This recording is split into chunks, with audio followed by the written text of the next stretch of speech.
a little bit after I typed the thing like 2 hours ago. But whatever. Looks good. Less filling. Ooh, quality options. Cool. Yeah, things look okay. So I think we will proceed with playing a video game. Just to say, doing the, like, nth moderation stream of this particular hack. The 12 exit hack. So let's go. Alright, on to Star Kriege. I had a note for myself last time to check some blocks or I forgot what the other thing I was supposed to do. Check a dragon coin, the second dragon coin, so I think I'll be fine on that front. After a few trial runs.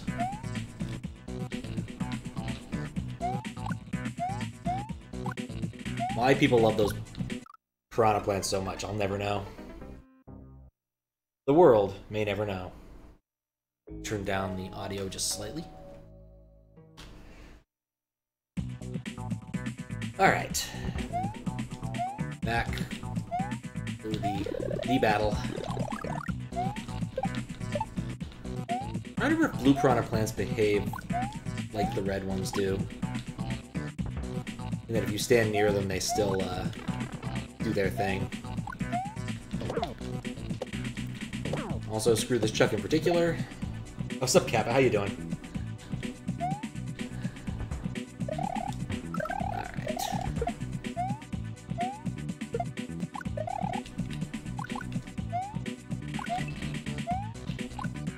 Alright. Okay.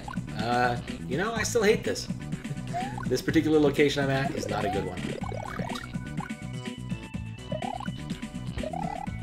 Oh, that's a red one.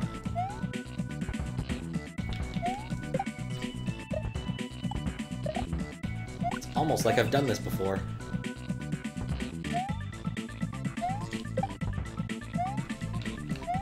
So now I'm down to 2 things chasing me. Alright, yep, that's good enough.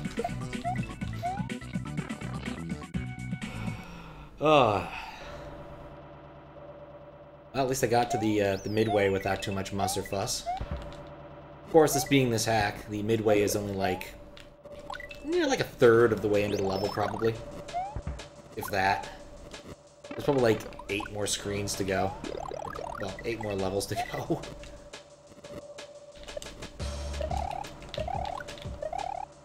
Still dig it. This is a good track. Very UT. That's always a good thing. I'm dead.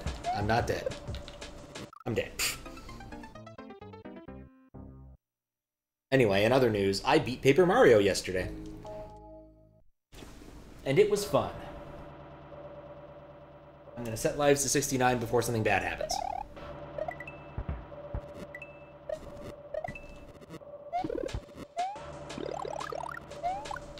I was actually kind of weirdly disappointed by the final boss and how little damage I could actually do to him.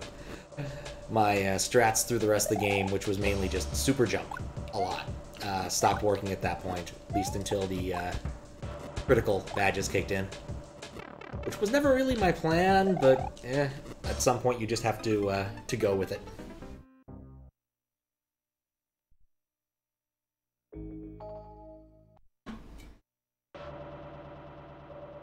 It's mostly because I didn't know what else to do with my exploratory spinny type badges. Once I knew that the game was over and there was no point in having them equipped. So those badge points could be easily reallocated to something useful. Oh, thanks for the host, Mixer.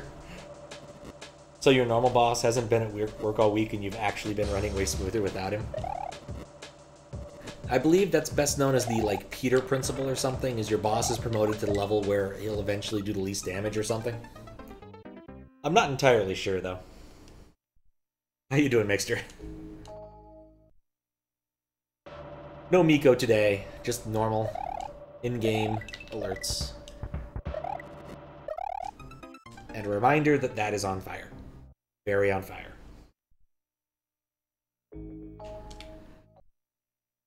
Oh. Okay. So apparently my strat that worked really well last time no longer works. That's good to know. Because I had a cycle-based strat there that worked really well if I just went for it. And that doesn't work anymore.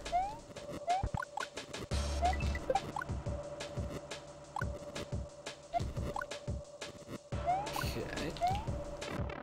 Yeah, if I hadn't held back, that would have worked. I don't know why I keep trying that. You know, the people who've been trying for them are actually more than decent managers, and you actually enjoy. And some of you actually enjoy working with. Oh, that's nice. At least that you got that going for you. It's kind of a shame, really, when that sort of thing happens. That your like substitute teacher is better than your regular teacher. In this case, substitute boss.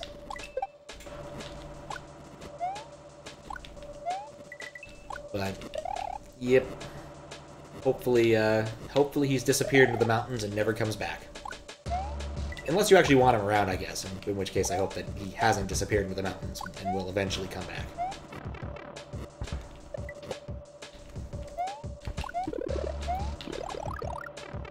Everything about the situation is bad. The good news, I already got the dragon coin, so I don't really need to worry about that. The bad news is everything else is trying to kill me. Alright. Why did I think that was a good idea?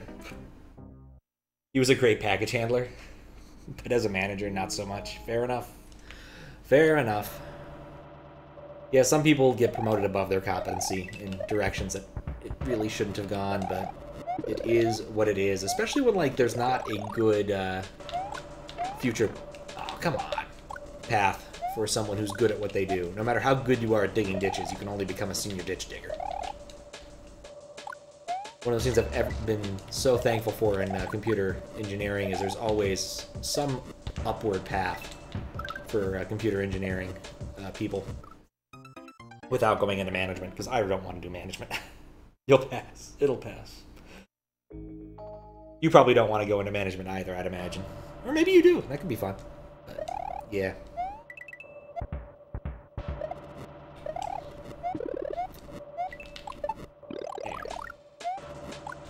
Much like with SMW Central, I'm very happy with my position, and I'm uninterested in ever becoming an admin, because that sounds like a lot of work that I don't want to do. I appreciate what they do, and I'm glad I don't have to do it. I just have to play hacks and tell people why their hack has problems. Alright, there we go. Feeling better about this one.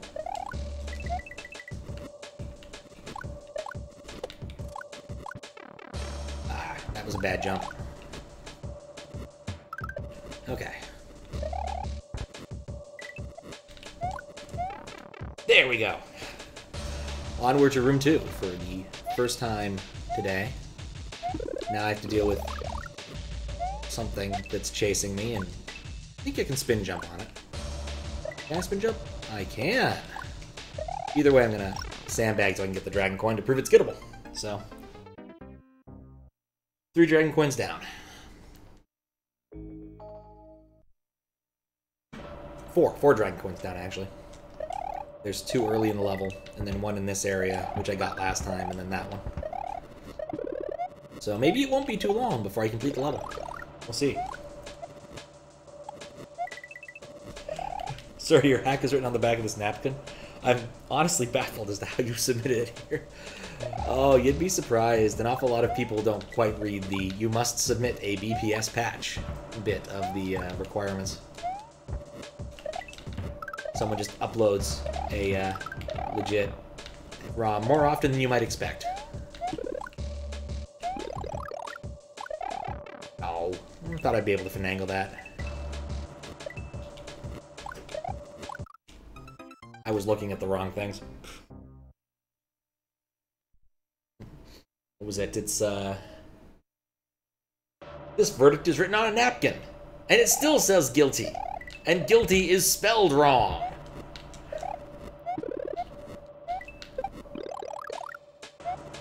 Which, again, you know, whenever Lionel Hutz showed up in The Simpsons, it was always a good time. He was a fantastic character and a horrendously bad lawyer.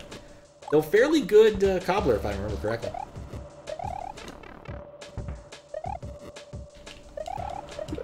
I love how that's the one fuzzy that doesn't shoot fireballs.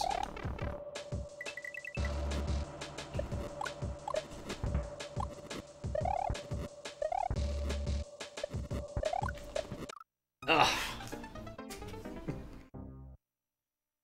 Up pipes. My one true nemesis. Everyone's one true nemesis. Napkin hacks are the wave of the future. Napkin wave is going to be how hacks are distributed from now on. I like it. It's not entirely implausible. I mean, people could start like drawing QR codes on napkins as a way to distribute information, I guess. It's kind of, there's something vaguely cyberpunk about that.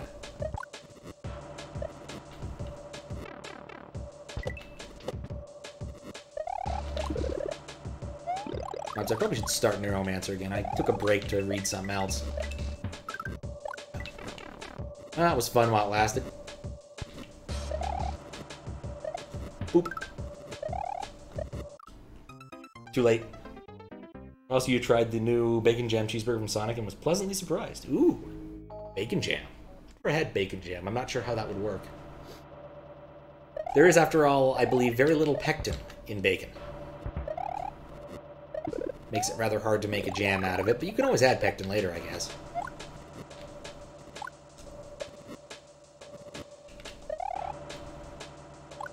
I was actually making a joke earlier about how I should take up canning, because I have so many dang jars from the beginning of the pandemic.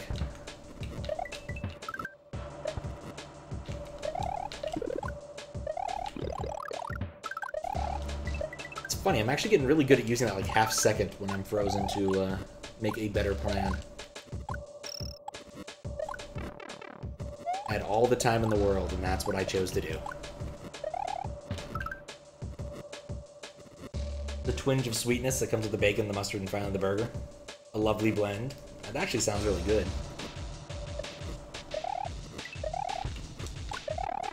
Alright, back up the pipe.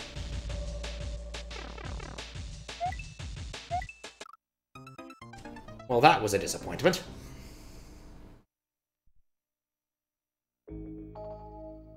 What's with the nonsensical fake defrag stuff? This hack is called Disk Defrag, because the person who made this hack decided that's what its aesthetic should be. And so that's what the title screen looks like, is the fake defrag image. The actual hack starts with a blue screen, Windows 95's, not Windows 98 sort of one, because you gotta have an aesthetic somewhere, I guess. Oh, dang it. Also, what's up, Fluffy Akita Dog?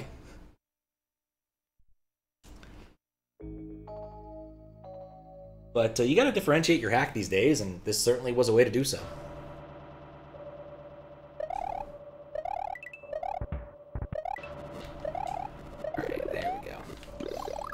Though I'm not certain I would necessarily recommend this hack for certain reasons. Namely, the prior level that I spent, I believe, 2 streams trying to beat. Or it would have been a nice level if there was a second checkpoint.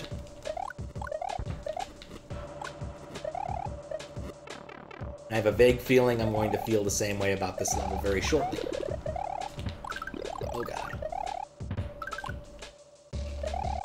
There we go.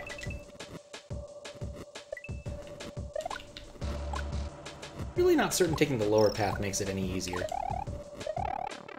Really not certain it makes it any easier. Okay.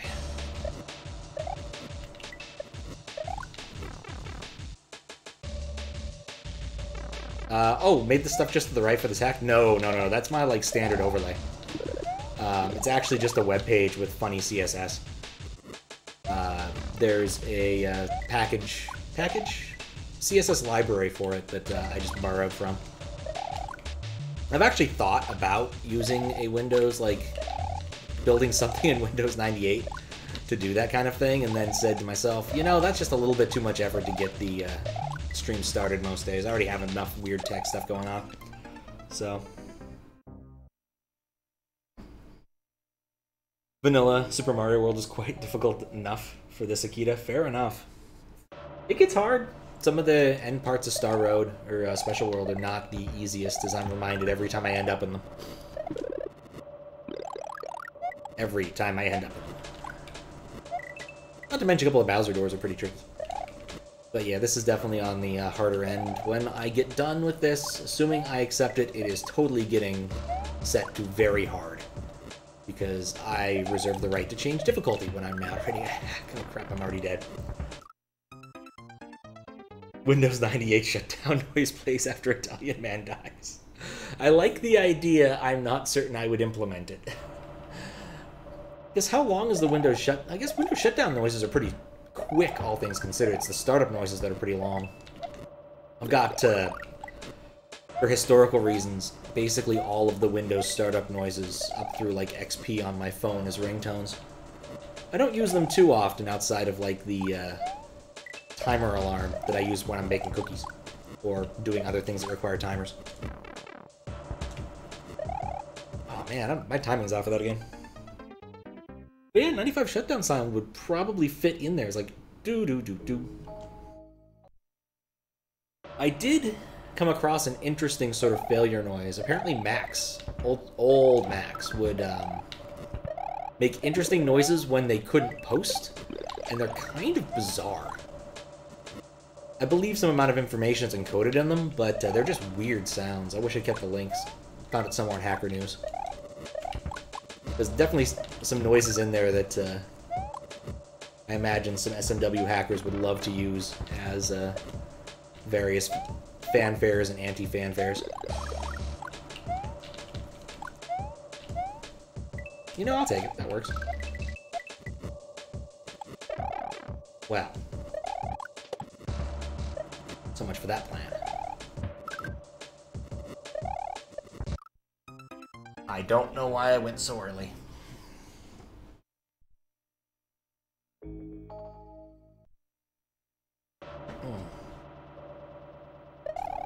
There's enough, like, weird stuff on SMW Central already, let's be honest.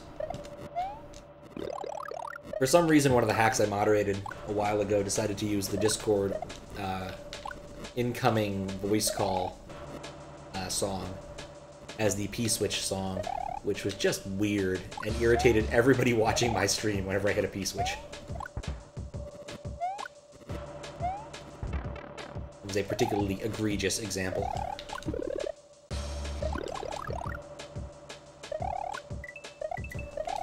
Oop. Okay. Don't even know why I bother. Overall, not... I guess it worked out. Kind of worked out.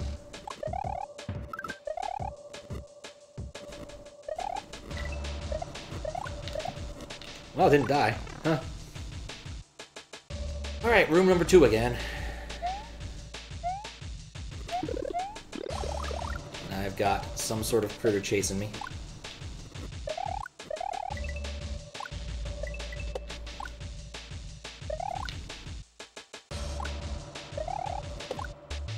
Well, that wasn't my intent, but I guess it worked. Until it ran into my face.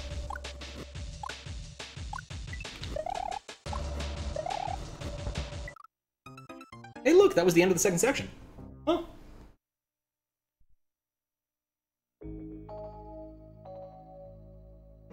The Tekken stream you tried to watch before I started had screeching background noise, and the streamer couldn't even hear it. Ugh. Said, who needs hearing? Ugh. Yeah, I'm never one to claim I have the best audio, because, again, like, this is just my living room, and I'm just using a mic on a chair. Whenever I see, like, really fancy streamer setups, I'm like, man, that'd be cool, and then I remember, I like sitting on my couch. But, yeah, screeching and, like, machine noises are some of the worst things, and it's often kind of hard to figure out where those are coming from, or if they're even under your control. Somewhat disappointingly, I found that, at least last night's stream, that the fan in the other room was producing just enough noise that I didn't really want it on for this stream, and now it's kind of warm in here. But also, someone is smoking pot somewhere nearby, and honestly, that was getting pretty old. So, I'm not that torn up about being a little warm in exchange for not having that audio problem and not smelling pot. So, to you, You have a nice chair and would like a mic stand, but you legit don't have room for one. I think a mic stand would be cool. I mean, I think my chair with books on it isn't ideal. They're nice books. I mean, one of them's Good Eats. I think Guns, Gems, and Steel, or Guns, Germs, and Steel has not aged well, but it does perfectly well hold up my microphone. And then, of course, my, like, high school history textbook. Really, I probably should just take that one to the half-price books, because I don't think anyone's ever going to need that again.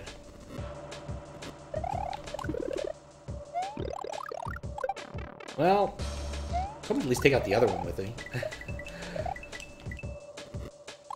But also, like, Blue Yetis are weird because they don't, I think, fit into standard, like, mic stand things, but I might be wrong on that front. I think I've asked this before, and someone actually told me, like, no, if you just buy this one, it works, and I completely lost the link.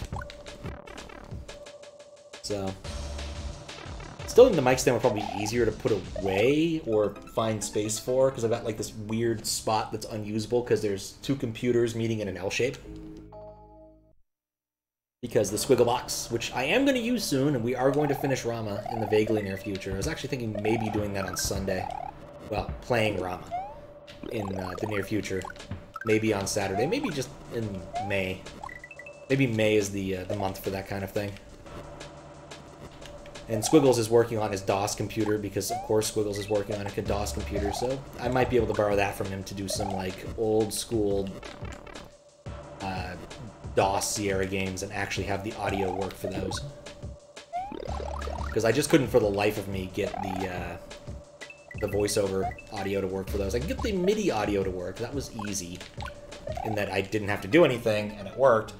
But getting the actual, like, CD-ish quality voice acting, which is not very quality voice acting, and it's absolutely hilarious, was not happening. So, wanted to do one of those as a Halloween thing a few years back, and discovered it just wasn't going to work. In part because it really didn't want to cooperate. It had some sort of weird problem where all the colors were just messed up. Just completely messed up. As if I had selected Tandy when my video card is a EGA. Which is probably not a terribly relatable thing, but that is what it looked like. Why'd I jump? Yeah, just weird. The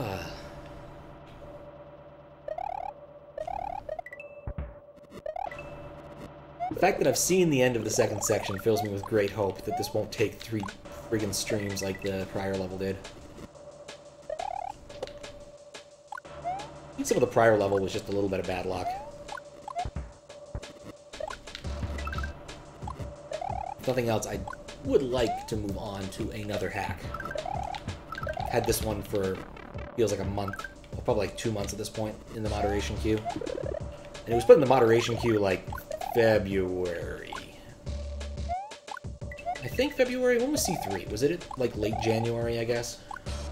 We cleared out most of the C3 stuff, but not everything.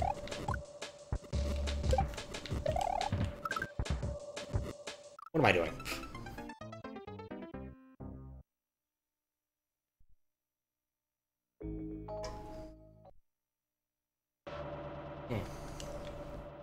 But anyway.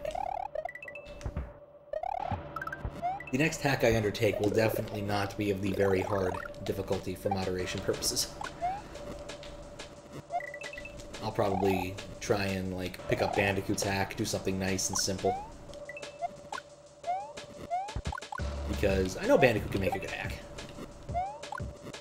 Not necessarily the world's, like, most amazing chocolate hack or anything like that, but he makes a solid hack.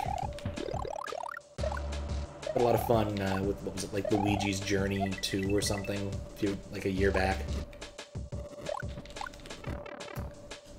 Was a good hack.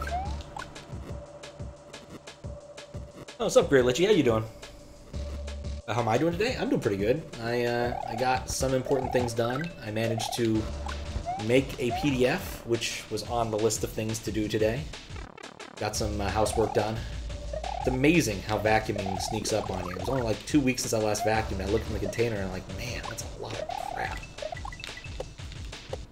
It's not like there's a lot of people living here, it's just me.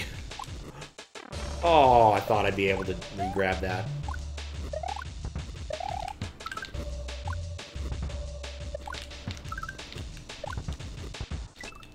Why do I keep jumping into him? I know better. But, yeah, I got a couple bugs fixed that I've been meaning to fix for a while. There was a broken regex in another thing I'd built.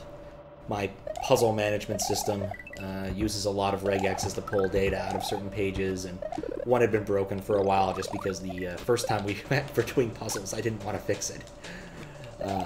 And then I never got around to doing it before, and it took about 10 minutes, and I was really glad to. If I can just figure out why it keeps logging my bot out, then I would be very happy, but there's only so much you can do. And, of course, also remove its reliance upon my flaky Samba connection to the flaky machine over there in the corner, but, you know, also there's only so much you can do. I think at that point I was running some sort of, like, watch LSing the, like, a directory just to make sure it didn't drop the connection. Keep everything fresh and paged in. Not always a good sign when I build things that need, like, a persistent watchdog. No comment about how my text-to-speech thing needs a persistent watchdog. Well, at least one of them does. The other one is very well behaved. I imagine if the other one wasn't in a, or the good one wasn't in a VM, it probably would behave a lot better. Hyper-V is not the Cadillac of VM software, it seems. I hate that little bounce I get off him when I'm on the ground and it just kind of happens.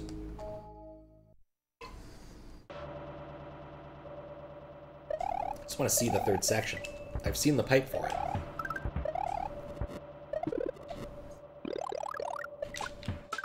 Alright.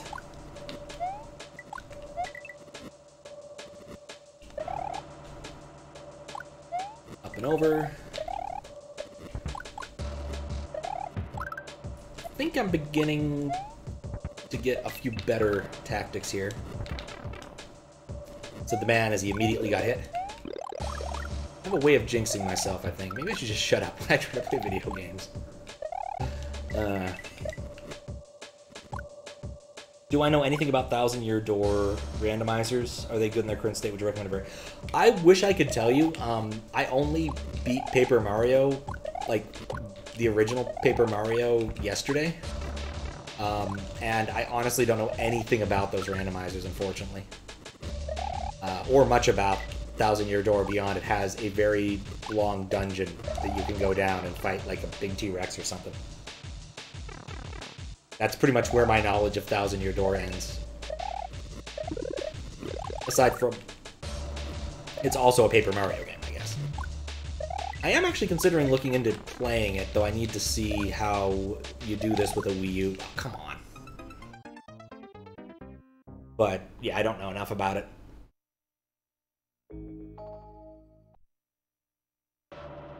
I liked it. Yeah, I liked it a lot, actually. I had a lot of fun playing it. The game has a lot of character. I especially loved the ridiculously British adventurer Koopa. I think he was my favorite thing in the whole game. It was always fun just to break out all of those weird Britishisms that I have very little use for in my real life and, you know, briefly become a bit more limey.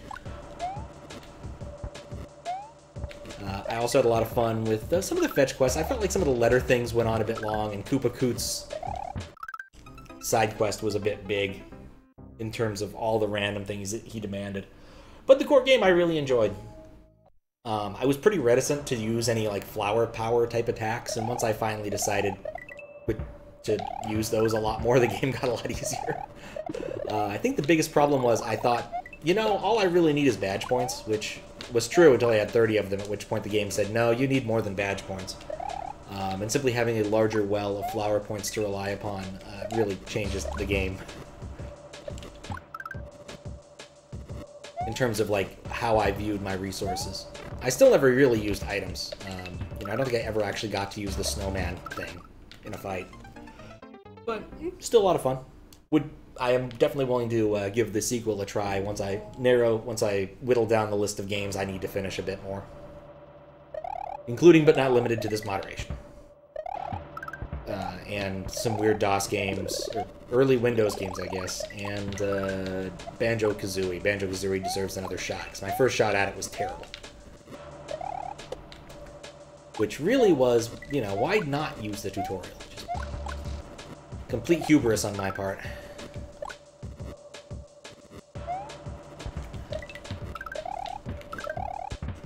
There we go.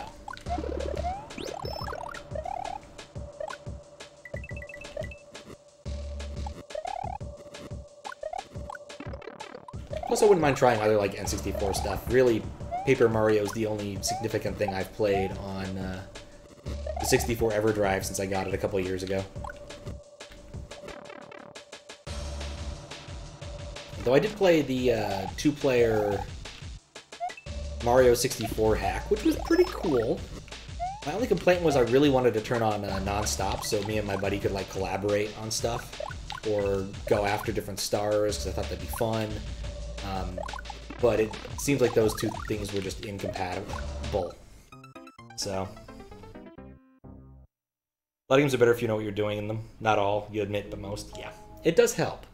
It helps if you're not wandering around trying to discover an important core mechanic that you probably should have listened to someone tell you about.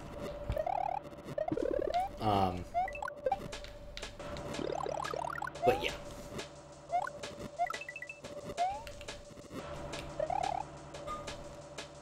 There is definitely a big delta between the game teaches you everything you need to know, the game tells you everything you need to know, and so you didn't read the manual, did you?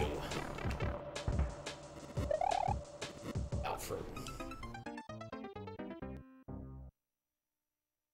And as one who used to read manuals quite extensively and then kind of stopped.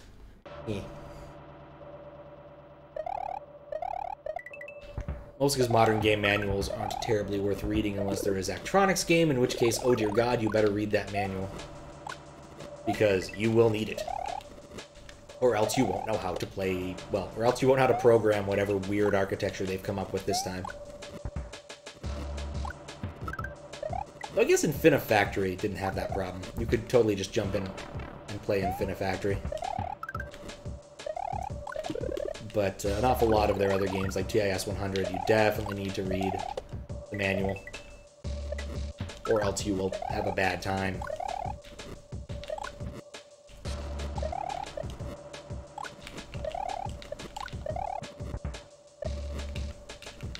There we go.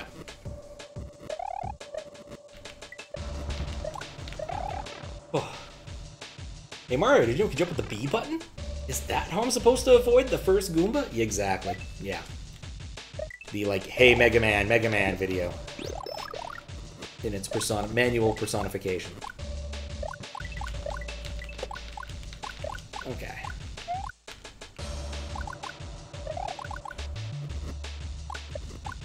Oh wow, I didn't get hit.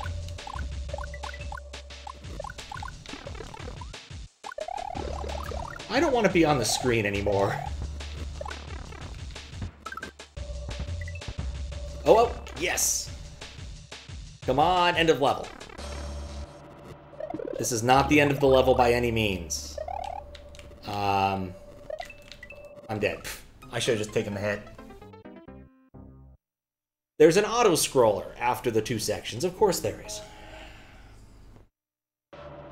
That's what this level needed. 4 total sections where there was 1 midway after the first section. Which, in the grand scheme of things, wasn't that hard. Well, it's to be expected. This is a hack by levelengine. It goes too far.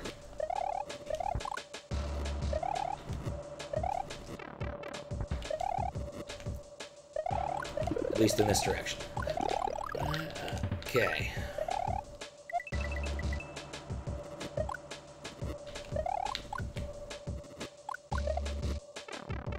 I just held A, I would have been fine. I thought, nah. If I just let go, it'll be fine too.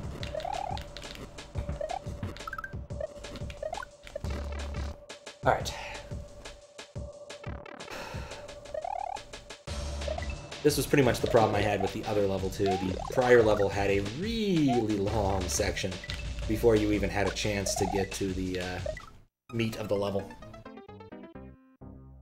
The second meat of the level. The double stuffed meat of the level. Of course, the prior level only had 2 sections after the first, or only midway, so...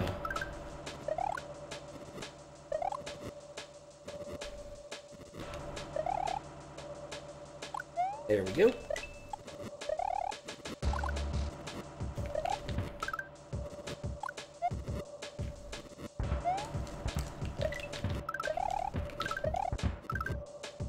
I'm learning.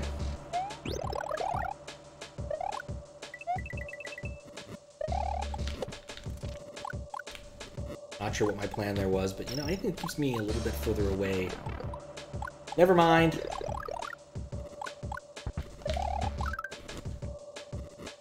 Okay.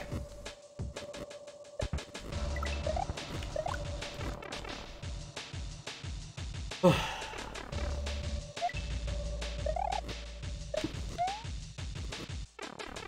thought he'd come from above, because he went the other direction. I may not understand this critter well enough.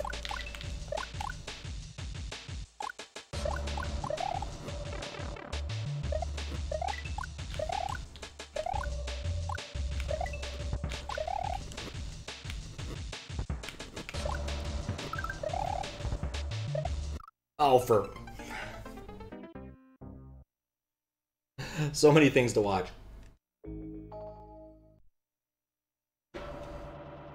Okay.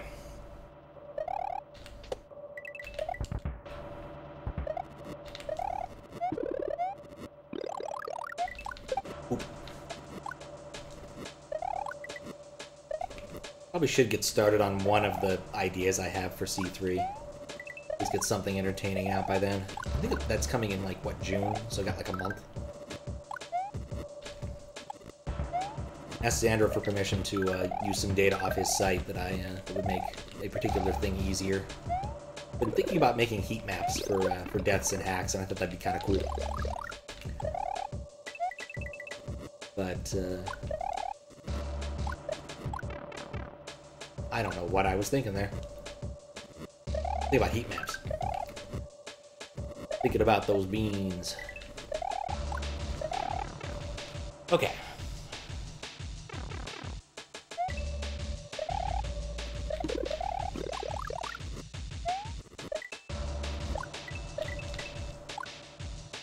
This is only one of these critters. Not sure why I thought jumping would solve my problem. Jumping was not the solution.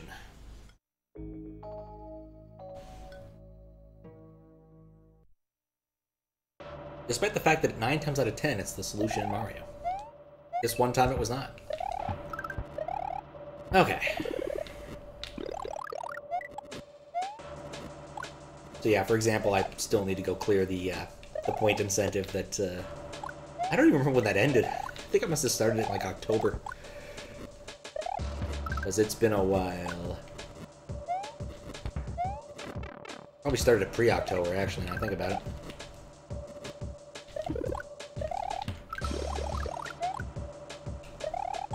But, yeah, I need to still see what was going wrong with that.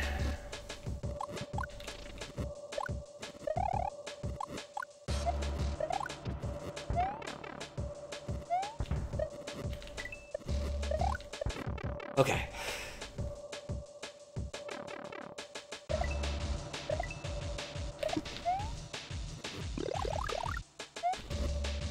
You know, I bet you can kill these things if you slide on a slope or something. And that's why there's no slopes in this level.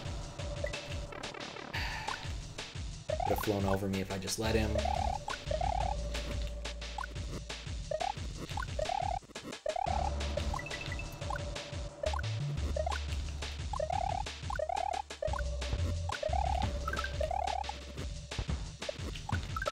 Ah! Player level. How's it going? It's going pretty good. Can't complain. Trying to finish this. It's I'm at 10 out of 12 exits. but this level has 3 sections. Only one of which I can consistently beat. So we'll see how that goes. Only one, also one of which I've only ever seen once. And it's an auto-scroller. Because everybody loves a good auto-scroller.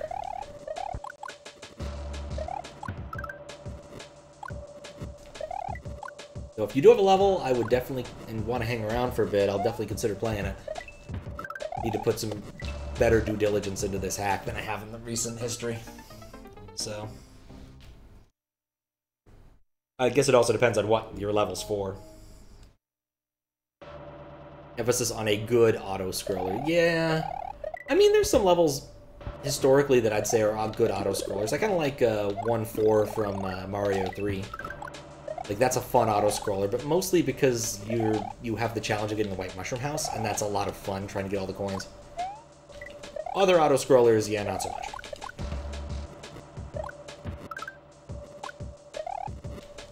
And of course, I am racking my brain trying to think of a level that was like, yeah, it's an auto-scroller I like. Yeah, no, I don't believe I can come up with an example aside from that.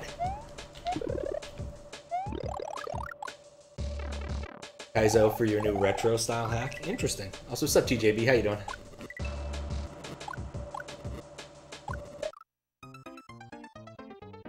Dang it. Even if it's Kaizo, it still might be easier than this. There's just an awful lot of bullets going on. As I've said before, if I wanted to play Toho, I'd go play Toho. Or, you know, any hack that World Peace has worked on. Because World Peace likes bullets. It's a pretty reasonable statement.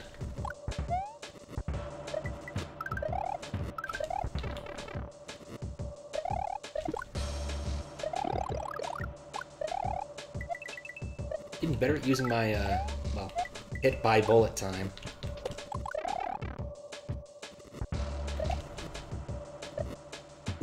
What does retro style mean in this case? Are you going like Pangea World or something, where you want to have it be very vanilla, or? What's up, Farah? Yeah, this is only the second room of the second level, the second sub-level of this level. There are at least 2 more that I've seen. There might be a 4th for all I know. Or a 5th, I guess. I've seen, this is the second one, there's one after this, and one after that. So that's 4. There might be one after that, I don't know. Because I still haven't seen the other ones.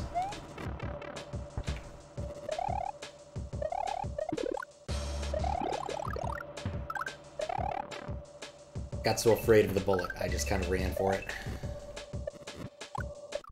Nope. When you get a check the feedback channel. You really want to see what I think? Alright. Take a quick look. My hands need a short break. Ooh, that is pretty.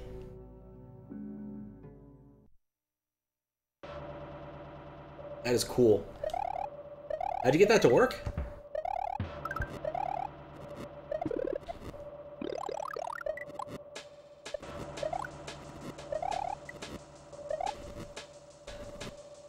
Even with the munchers at the very beginning of the foresty level, I think I still like it more than this. I'm already dead. Yeah, I'm already dead.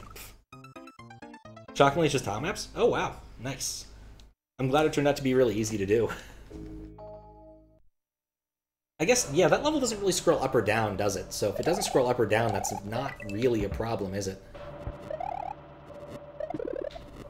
Guess I overthought the problem yesterday.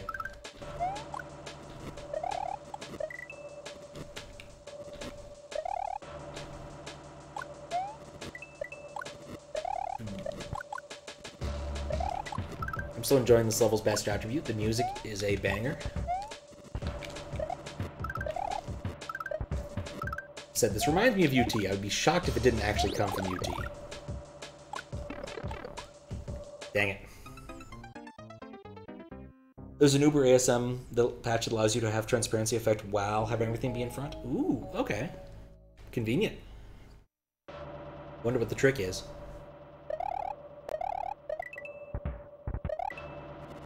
go.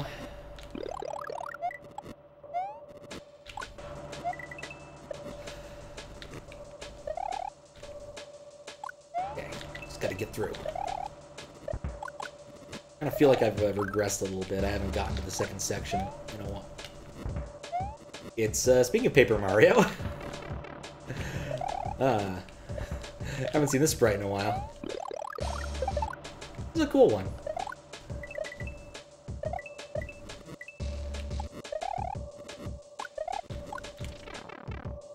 Remember playing the fellow who made this sprite's level 24-hour contest last year.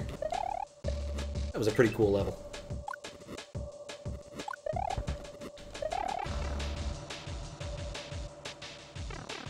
Came with the water graphics? Oh, that's even more convenient. I assumed it was something you had to shop around for. That's even better.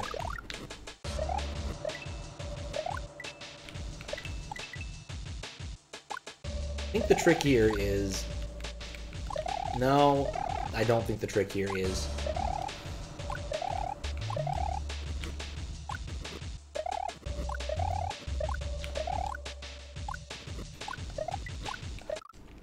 There's no trick. You just have to do it. How the fuck does this even work with loading a new player? It's not that much magic. Oh, you even chose Mimi, huh? So this is all done over USB to SNES. This is an SD to SNES. The character is just a... So the way SMW does it is the character is compressed and moved into WRAM at a certain location when the game loads. So if you want to swap out characters, there's a few different things you can do, but in my case, there's a pretty simple trick. I just overwrite that character. The harder part is making that work on an SNES, using magic. There's also some stuff involved with how we get other ones, but I just have a bunch of them lying around.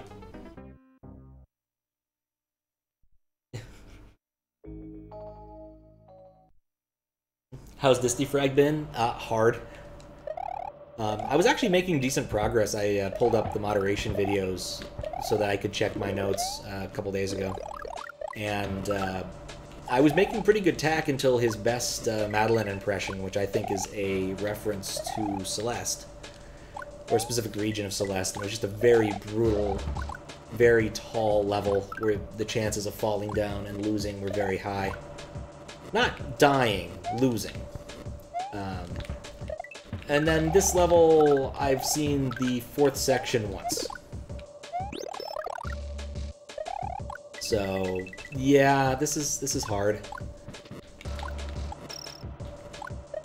Been hoping to finish it today, but we'll see. Because this has been going on too long.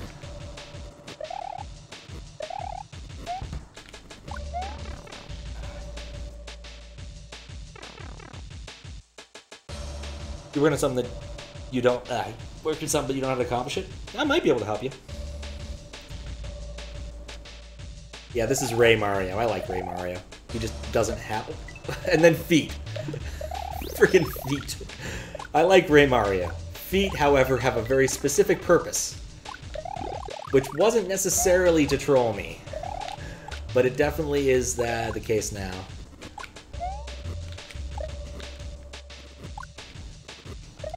Vaguely remember something from Naruto. It's like, yeah, the way to overcome the Sharingan is just to look at their feet. And the other two characters saying, yeah, I can't do that because that's nuts. Oh, hey, 3rd section. So the reason feet exists is because I did actually do an invis thing. So for the Mario RPG, Mario World Randomizer, when, when you did the curtain game, when I did the curtain game in SMRPG, it turned the other people's characters invisible. But I thought that wasn't quite as good. Feet is way better. And so I mentioned this to Faro, and about a day later, or maybe even 30 minutes later, feet were born. just because I'm not that good with sprite tools and whatnot. And also, I was way too busy implementing the stuff to change characters on the fly with that ROM. There might have been a patch or something, like maybe the jump team. Maybe if I'd looked in like the jump half resource package, I could have found something, but I just built something really quick. That was like the big improvement for the second showing of that particular randomizer. So. Do I have a Mario randomizer? I used the one that exists already. It's was made by, oh god, Russia Man and Author Blues and other people, of course. And so yeah, I hijacked that randomizer and piggybacked on it and did a whole bunch of other stuff to make the multi-world SMRPG, SMW randomizer. And of course, I piggybacked off of the SMRPG randomizer because it's one of the few ones whose code I understand. Though once Pidge is done with what she's been doing, I doubt I'll understand quite as much of it as I used to. She's been changing the way events work, which will be awesome. She released a video recently about how, you know, now boxes can have stars in them, which is really cool. And then subsequently demonstrated that you could have a random item with a star in its location in Midas River, which made some people disconcerted. So, someone changed it to Yoshi. It would be nice. I'd like to be able to see my character, aside from my feet. On the other hand, feet did get me to the third section, fourth section the second time, so maybe it's not so bad. Oh, that's a Yoshi. Okay. I can work with this. But I am curious to hear what you're doing with a randomizer, or the randomizer, or some set of randomizers. Because it's on my list to do some Final Fantasy IV stuff at some point in the near future, so I could try to piggyback off of a little bit of Free Enterprise and maybe bridge those. Though, honestly, I'd need a better understanding of the item and check graph, which is the biggest problem I've encountered. Or possibly the most, like, computer science-y problem I encountered was trying to resolve graph conflicts. And Super Mario World in particular is not great for that. Its graph is weird.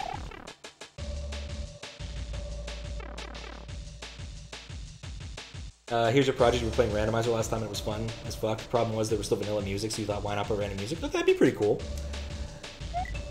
Yeah, I'm not sure how you would... I mean, I guess Add Music K, maybe it's a property of the... Like, level music is a property of the level itself, so you just need to change, like, the level header once you ran Add Music K on it. Maybe. But once you know the linear set of numbers, it's not so bad, because the way the music changes, the way the music works in SM World is just, it loads a number into a specific place in memory, and then it loads the right song. So it could work pretty easily. Once you finish your Yoshi sprite, would I want it for this? Yeah, totally. You'd be missing some tiles, because you won't need them. Fair enough. Wrote a Python program that downloads every piece of music from SMW Central and put it in Add Music to import in SMW. Last thing to do is change via hex edit the music, and you have no idea how to change the hex edit. Yeah, sure, you can ask me later. I'm not a huge expert on how this all works. Like, I know how to change the music once you're in the game, and I believe I think I could at least point you to, like, the MWL resource, so you could at least know what that looks like. Because MWL files, I believe, are simply sort of like a dump of what is in, of the level format that exists in Super Mario World. So it's not like the most complicated format, and I think Add Music just kind of piggybacks off of that, so you don't have to worry too much. But again, I'm not the world's foremost expert on this sort of thing. You might have an easier time asking on SMW Central. And end up with a more definitive answer. But I'm happy to point you towards the resources I know of. And also, to answer your question, Faro, yes, I totally would like your Yoshi. I'm going to guess that he's not going to have the flying sprites. So as long as those aren't invisible, that's perfectly fine.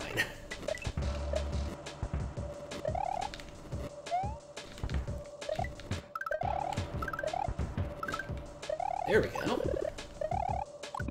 It's a good little run.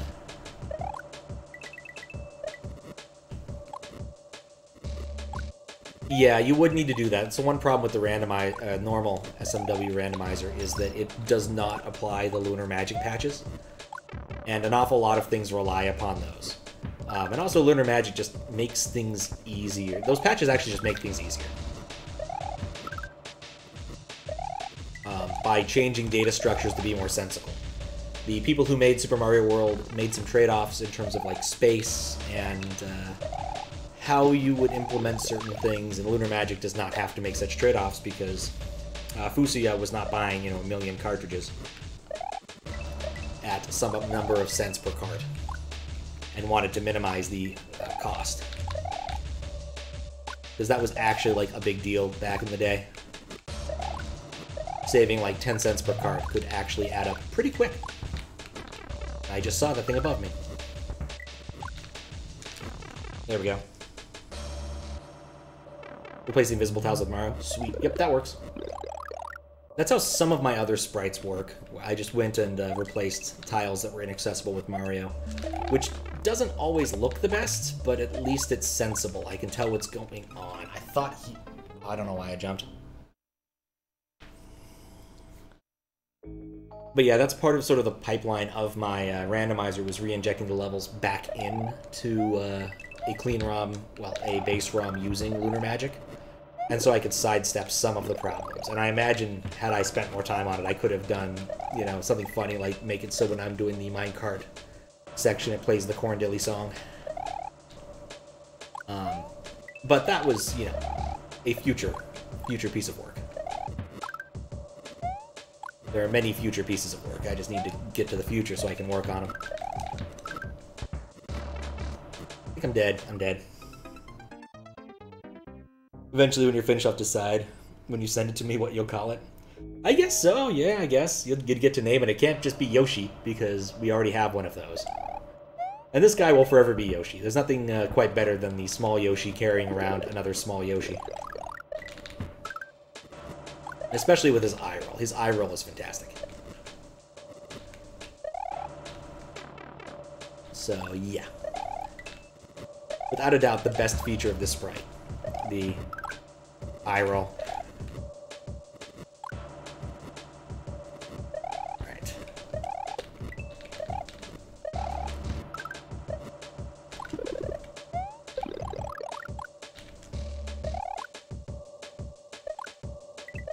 Okay.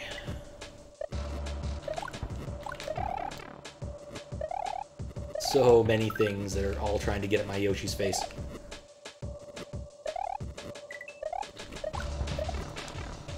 Alright. You started by just changing level 1, bypass the music header section, and putting in the hex comparer. You thought there'd be one address that changes, but there were like 10 different things that changed, and that's when you give up. Searching again, see what changes this time, so lunar magic patches only apply when you've enabled certain features. Yeah, that's true. Lunar magic is very lazy, and I mean that in the programmery sense, not in like Fusuya is lazy. I don't believe he is. I don't know him in real life, so I'm not going to make any aspirations upon his state of activeness. But it really only does things if it feels the need to. A key example being, I swear to God, I enabled Fast ROM like 5 different times, but it only took once I changed a level and saved it. Because I really wanted Fast ROM.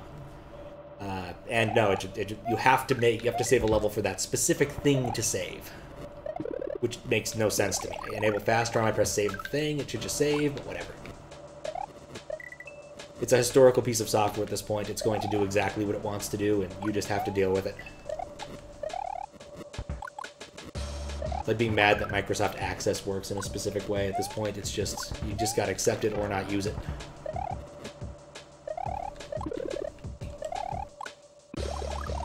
Cool, so I can... Okay, I can't do that, though. Had an interesting idea, but not a good one.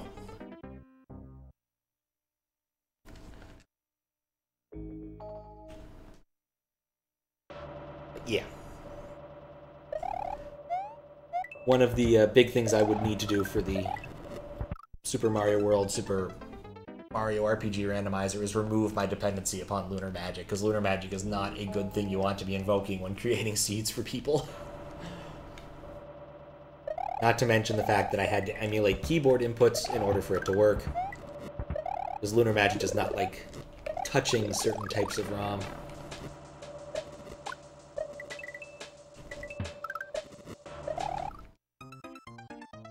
Alright. Been on it for an hour. I need a very short break. I will be right back.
Alright.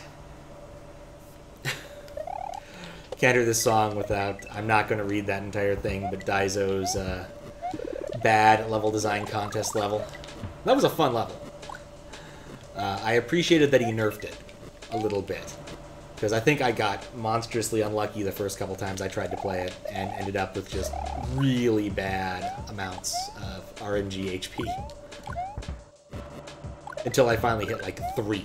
And then just beat the level. There we go.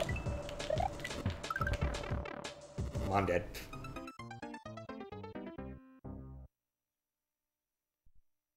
So I guess there's still a problem figuring out how to automate checking the bypass checkbox. I mean, what you can do is as long as you know where things are going to open on the screen, you can always sort of automate it. There's also some options where you can check things by using... some image detection stuff. Like, you can do an awful lot with AutoPie. At least I think that was the package I was using. I'd have to look again. And I've written some relatively extensive automation things with that. I automated some stupid game on Neopets a few years back. Because I felt like cheating. But not in a very detectable way.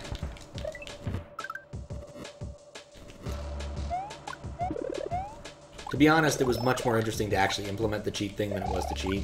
It's kind of the way it goes. But it required a non-trivial number of screenshots to pull off.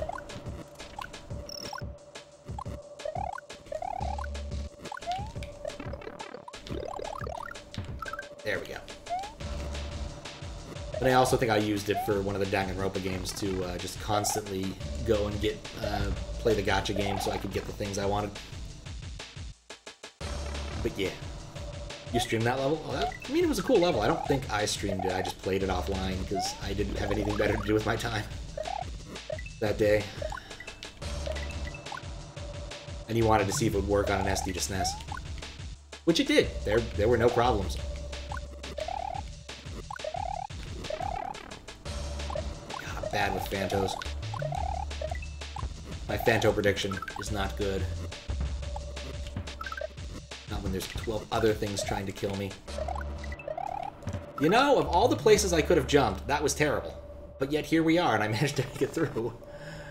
Okay.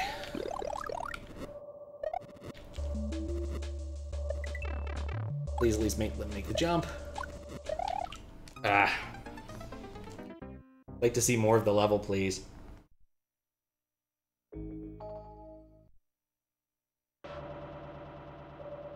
Anyway.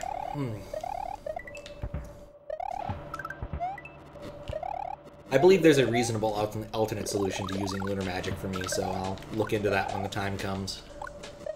I still want to take a look at Pidge's work and see what I can use for this. But, of course, that requires actually solving a non-trivial graph problem, which was always sort of the issue. So... Also, extracting graphs. Extracting graphs from these things is really hard. Somehow knew I was going to get bonked there.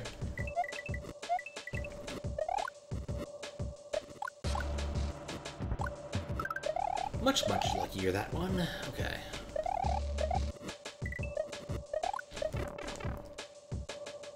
We played Return Trip when that came out. The overworld was left completely open. I don't remember if I played Return Trip. I remember seeing it. Don't remember playing it.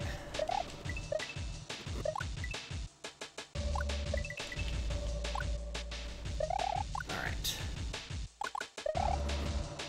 Come on, Vanto, leave me alone.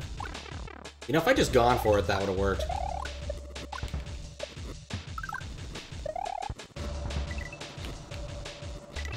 Alright.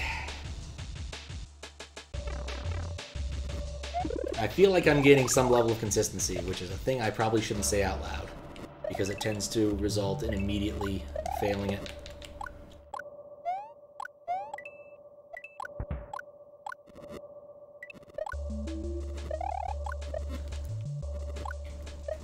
Oh god, I didn't even see those. Looking at the Phanto.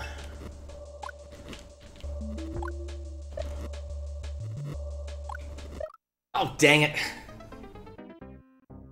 Your mic comes in the mail today? Awesome. What kind of mic do you get?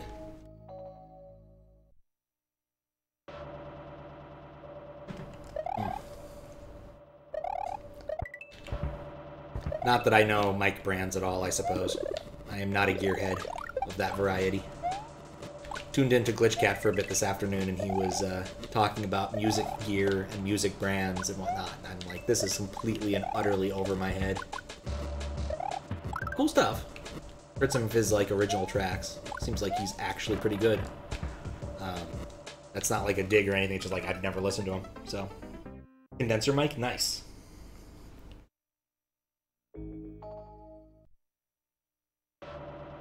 That is always a good improvement. Did a couple streams, I would say last year, but that wasn't... Maybe it actually was last year. I think it was post-New Year. Oof, 2020. Using my my iPhone headset. And it's just terrible. It's just legitimately terrible. Good for what it is good for, which is making phone calls. Bad for streaming on Twitch. Not to mention that my laptop does not really want to cooperate with that sort of thing. Or what I get for trying to stream on the go.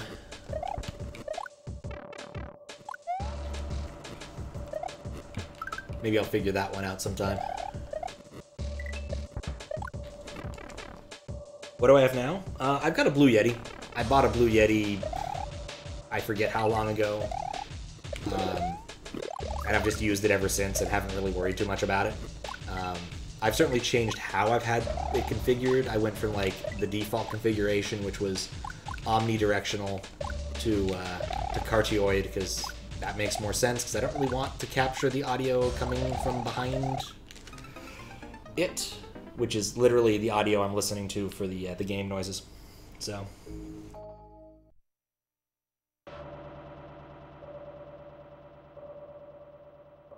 Send me a vanilla only except for music and retry patch for a 3-level contest. Which contest is that, by the way? You don't mind me asking. Because I'm still considering entering OLDC, and I don't want to really look at anyone's entries until I decide whether or not I'm going to try to half-ass a level. Don't want to have any accusations of plagiarism or anything like that. We said the contest is over already. Gotcha. Yeah, I'm still kind of curious what contest it is, though.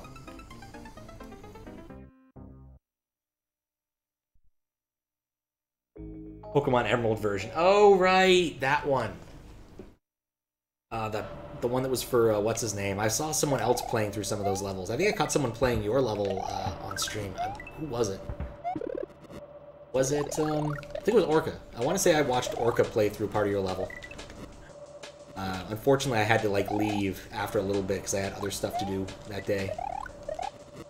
But I was kind of, like, amazed at the timing.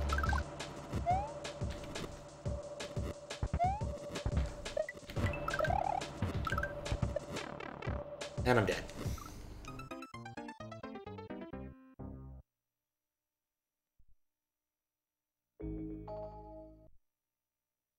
Yeah, if I'm still at this at like the 2.5 hour mark, I'm certainly happy to do that, but I definitely need to see if I can get to the end of this. I'm feeling optimistic, actually. You know, auto-scroller can't be that long. Well, it can. It could be Radish Kingdom length. It could use all 1F screens, but hopefully it doesn't.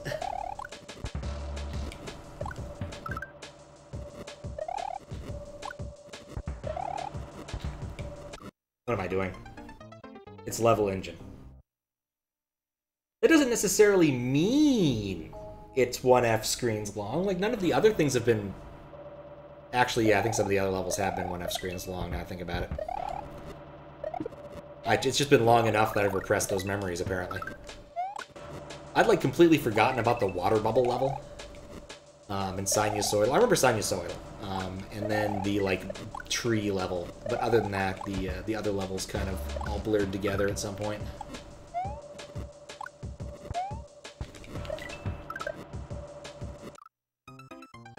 In before, it's just the vertical auto-scroller from Volpe Senpai. Ugh.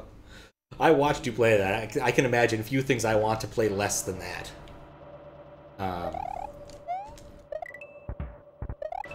Yeah. That just looks painful. But it definitely strikes me as one of those things that if it's in your wheelhouse, you will enjoy that. I imagine there are some people who are much more on the level engine side of difficulty and appreciate this sort of thing. I mean, after all, people did really get into Hyper 6 last year, which I think has a similar idea about what's fun and difficulty, how fun and difficulty collide. I.e., very long. There we go.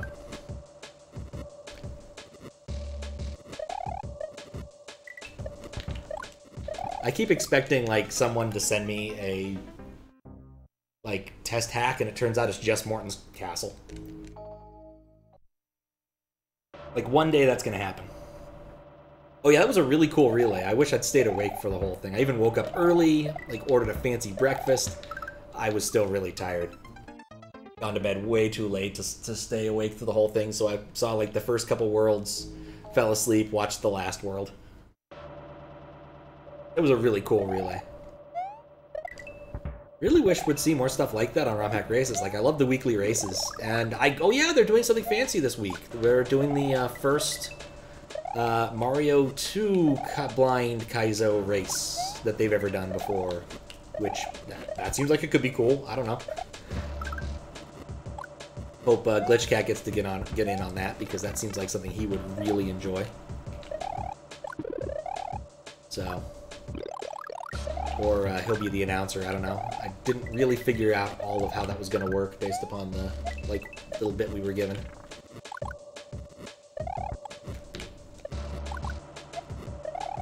There we go. I want to say it was after, but I'm not sure. Oh, crap. I'll have to double check, but certainly something I'm going to want to try to check out on Saturday. Got some friends coming over, so I don't think I'll be able to give my whole attention, but if nothing else, I'm going to watch the VOD. Because cool things like that are well, cool. I like Super Mario World, but it's often cool to see what other people, other systems, other games, how they get hacked and made into interesting things. After all, I think the most prolific hacked ROM on being played on Twitch, of course, is Super Mario World. With some randos being very popular, now don't get me wrong, if we count like the Link to the Past rando, maybe we could put Link to the Past in that category too. But outside of that, this is the most popular one by far, I think. I'm gonna read that after I die in the auto-scroller section, because I definitely want to read that. I'm not sure what my plan there was, but that was fun.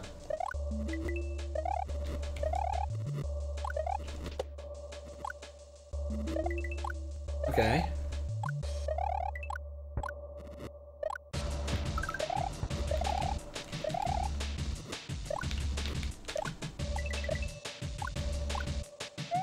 Sorry, it's focus time. Huh, wait, no, hey, yes! 27, baby! That still took a lot less time than the prior level. I think the prior level was harder. Oh.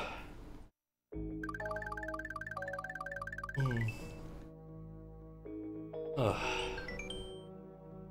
Alright, so 8 p.m. kick off the 8 p.m. is the kind of normal.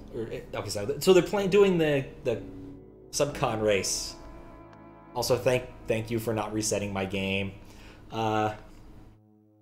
before, and then they're gonna start an hour later for Kaizo. All right, that's kind of cool.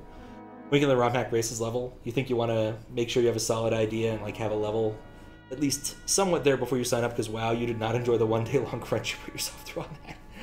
Fair enough. And thank you for the GGs. Yeah, that was a level. Yeah, I think I want to try making a level for ROM hack races, but I want to similarly have a good idea of what I want to do first.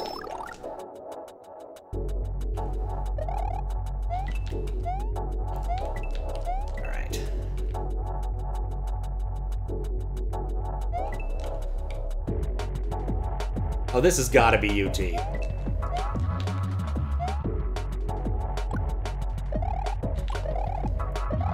This is basically the same level as the last level, except it has like stained glass windows instead. What a strange little setup. Okay. This level is much more conventional than the prior one.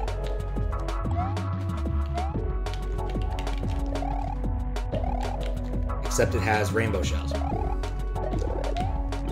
And a charging chuck. Bye, Charlie.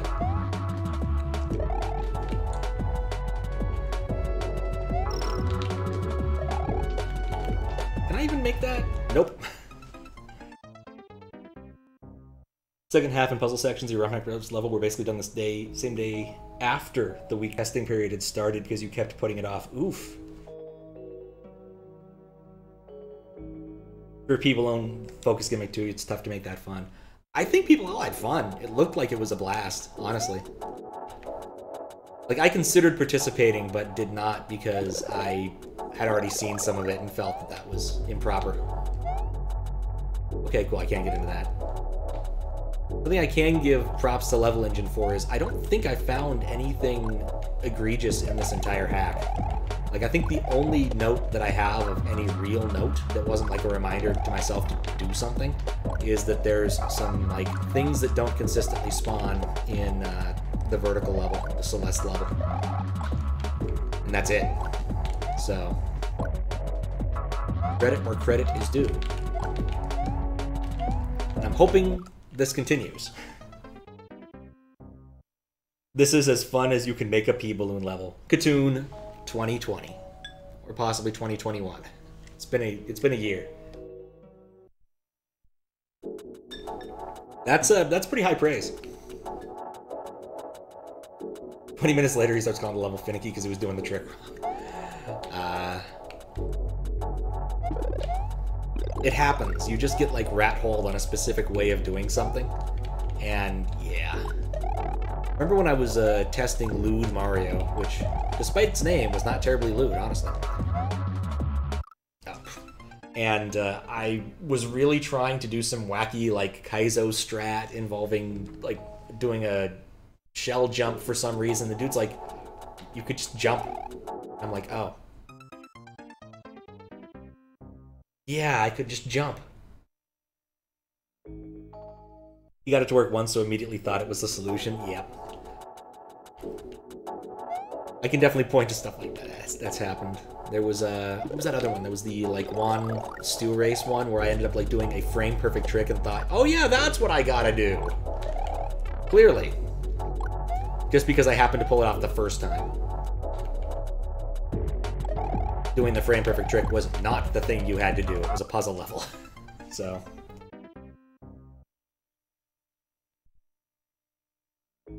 But it's really easy to rat hole yourself like that. I had a fun one for work like that. I rat holed myself in doing an investigation to figure out why I thought something was wrong, and it turns out, no, it was right, just a very rare occurrence that we don't actually care about.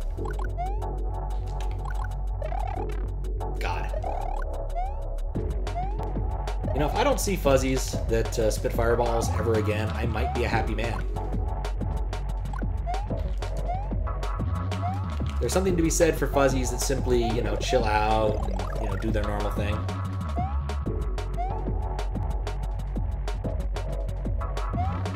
Why did I think that was a good idea?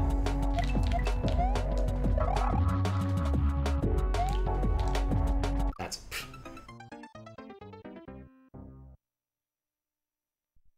What's another thing Kaiser players don't have particular fun with? Like pea balloons? Cloud? Yeah. They have similarities, but they're not exactly the same. Yeah, even today I was watching, like, Glitch Cat play a cloud level, and he was actually getting kind of annoyed. There was a question in that level that he needed answered by, he wanted answered by chat, just because there was a specific thing he was having an annoying time pulling off. And of course, this was Quiet Mason's new hack, and Quiet Mason happened to be in chat and answered his question. That yes, you had to do the annoying thing. So... there was no choice.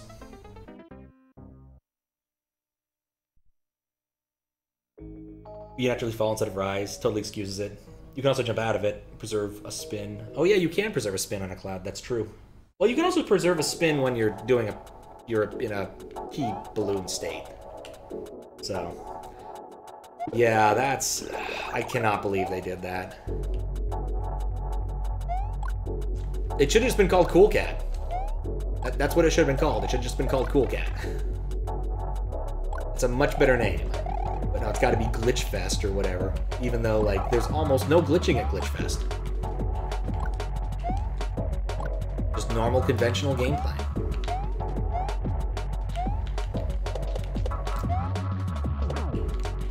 None of that was something I meant to do, and I'm very happy it all worked out.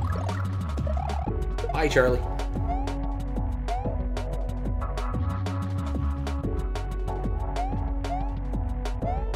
Okay.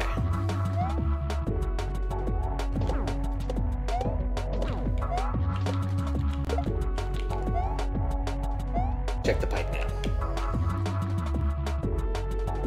Pea balloon preserves it so you can jump out. Kind of similar to spinning off a rope. Oh yeah, rope tricks. There was still that one hack where, like, the ropes were changing size between spawns. I'm still baffled by that. I don't know if he ever fixed that, but like on one spawn you'd get like really long ropes, on other ones you'd get really small ropes that spawned in the same spot. It was bizarrely inconsistent.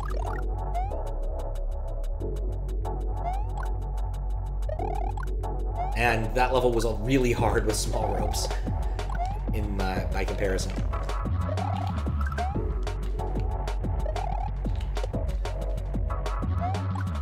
It was clearly meant for the long ropes. Gonna wait. Author of 43 was annoyed when Glitch Cat went and played Fire and Ice instead of their entry. There was like one left. Oh, that sucks. Oh, as for why you're peeved at Glitch Cat,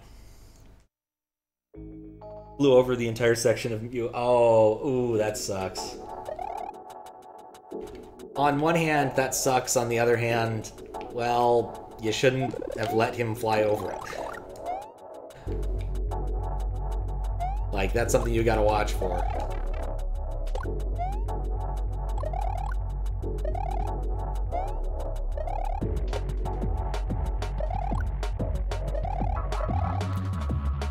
Alright. Nope. That's why... Ah, okay. You completely and fully get that it's your fault leaving it there, but at least you can go back and play it. Yeah, I feel like that's a little cop-out-ish. Like, if I was judging a thing and discovered I could fly over the second half, I'd still want to go back and try it unless I was severely annoyed by the level. And I don't think you guys' level, like, rose to that kind of level of annoyance.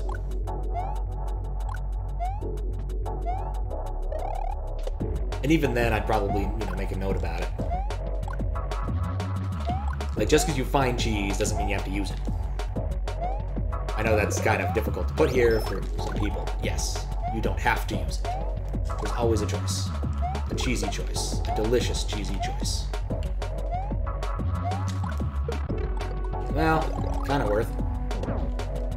Debatably worth.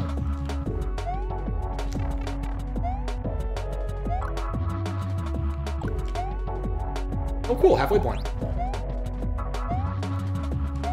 And up pipe.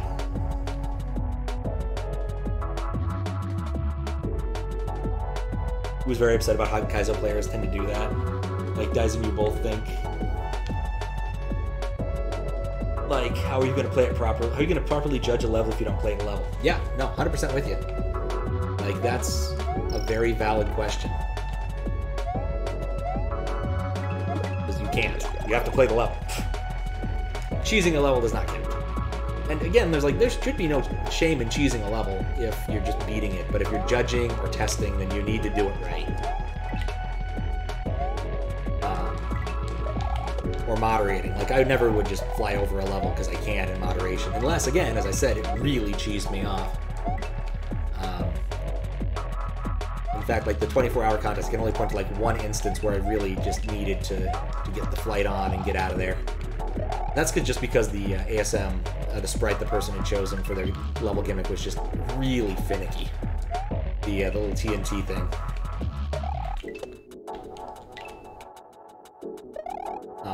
That was just not working for me. And I didn't want to spend 4 hours on their level.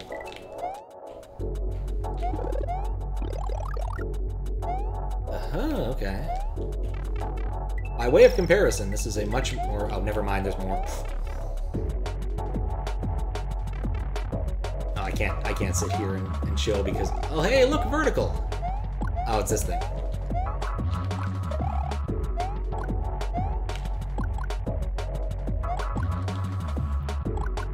Alpha. Like, if everyone does the cheese, like in spring season, you can kind of see it being judged like that, because the natural solution that most people... Yeah. I mean, it's fair if that's, like, the thing you think is the right answer, but clearly, for the KLDC level, the flying over it is not the right answer. Third Wall did a similar thing, but it was a lot less of a fence. He skipped the final obstacle in the third section. So overall, it doesn't feel like our level will be fairly judged fully. That is unfortunate. Unfortunate.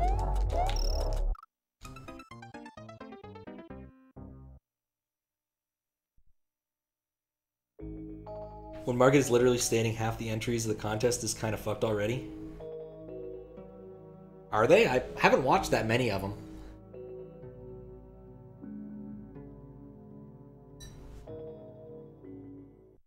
What I saw Glitch playing mostly looked okay, aside from that one, like, spinny level that looked just inconsistent. As you thought your level was kind of hard, but Jesus Christ, yours is easy compared to a lot of entries.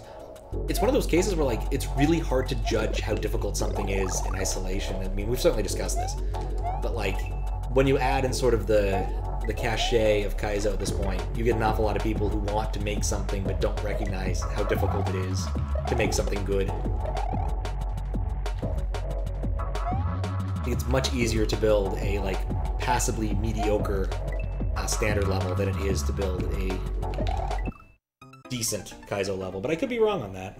The propeller one? Yeah, that's the one I saw Glitch being kind of ragey at. Not like ragey, but just kind of despondent. It's great because the player can put a lot of effort in to nullify the inconsistency itself. I did not know that. Gotta do a thing or two. Alright, see ya. Be back if I'm still here later. I think I'll probably be here later. Depends on how well this goes, but I thought that the prior level was going to take me a lot longer because of the level before that. So we'll see. But I will be excited to be done with this. Not that I'm going to prove it tonight, even that I want to review my notes, check out my markers, and see if there's anything else I need to do. But I don't remember anything being egregious, so it'll probably get approved tomorrow. I finally came up with a decent system of managing those, so a lot. Should be a lot faster turnaround now. But we'll see, it's always hard to say. Oh, I see what I'm supposed to do here. Stay on the ground. Problem solved. You can cancel the propeller at will. Glitch just refuses to do that. Ah. Yeah, it's really hard to know that kind of thing when you're not the one playing it.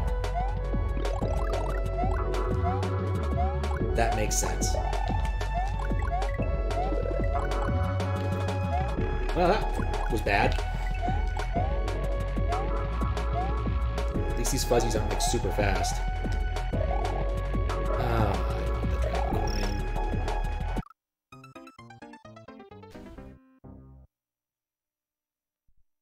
I still think it looks better if you don't scroll on death. Oh, and that reminds me I need to up my life count. There is a way to farm lives in this, and that's why I don't feel too bad about it.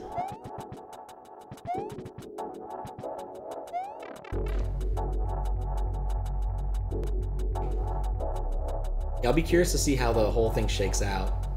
I think the only ones I've, like, seen consistently, there was one that was, like, a Switch Palace-y one, and the gimmick at the end is the person like, I used every single held item in the game, including pea balloons, because that's a weird trivia question that most people would never have to think about. Pea balloons are in fact a held item, as bizarre as that sounds. Or things I wouldn't know if not for chat hacks. Things several people wouldn't know if not for chat hacks. I don't imagine the person who made that level learned it that way.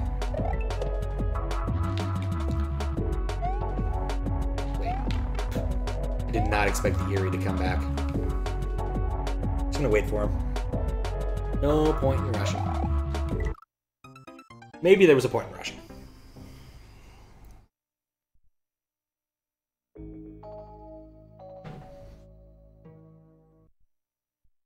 But that's a shame. I'll look forward to reading some of the judging drama after the fact, as one usually does. There was even some for the 24-hour contest, but not that much. Smaller contest for one.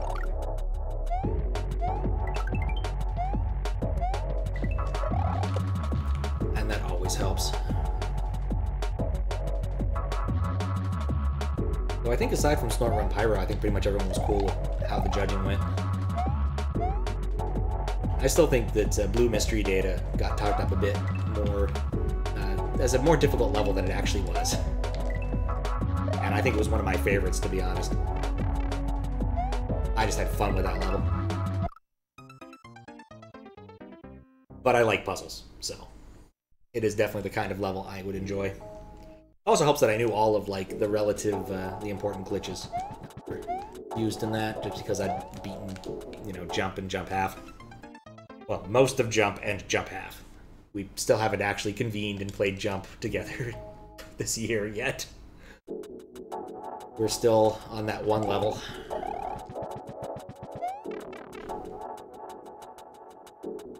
We'll see. We'll have to see the end one day. The real end, the proper end. Not to mention, like, we did all of the dragon coins and stuff too, so, like, we're not that far away. Can't be. So. Alright. So much periodic motion in this hack.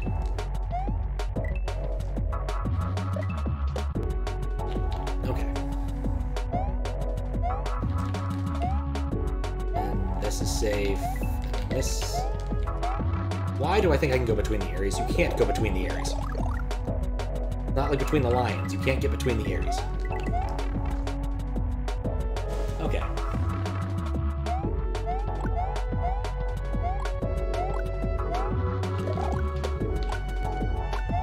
lucky. You know, I didn't think I'd land on that. That's why I spun jumped. If I'd normal jumped, I would have been fine.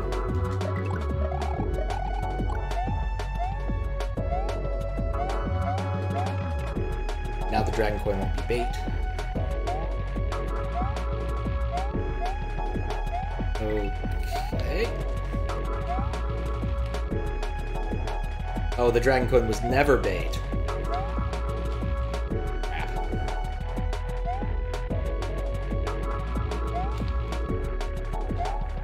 Alright. Briefly thought wall jumping might have been a thing.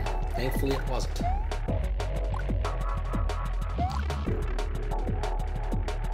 Yep, the good old triple boo ring.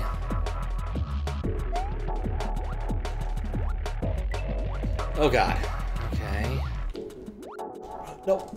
Oh god. Oh, I'm not good at periodic motion.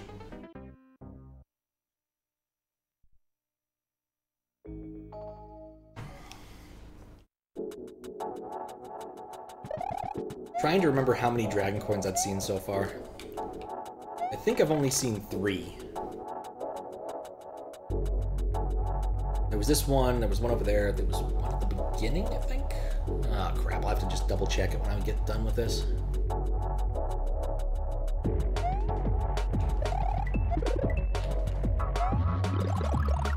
Classic level engine taking it like 5 steps too far. Yeah, I've definitely got a feel for what he likes to do here. I can say that I am quite okay in the future not necessarily playing his hacks. Because, yeah, it's just a bit much. And I'm not certain I'm a just a bit much sort of player. I will leave that sort of thing to the Hyper 6 players out there and other such things. There we go. That's how you do it. You jump on it, not through him. I don't think I've actually seen any other level engine hack aside from this one. Like, I know bits and pieces, so I've seen a little bit of that, because, like, that was part of one of Desi's alerts for a long time, but I never actually saw him play it, I don't think.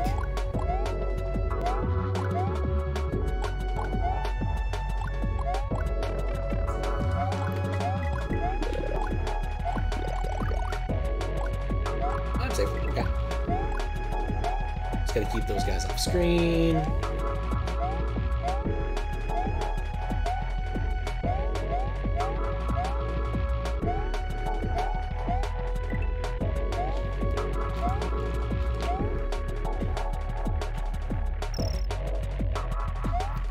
Okay.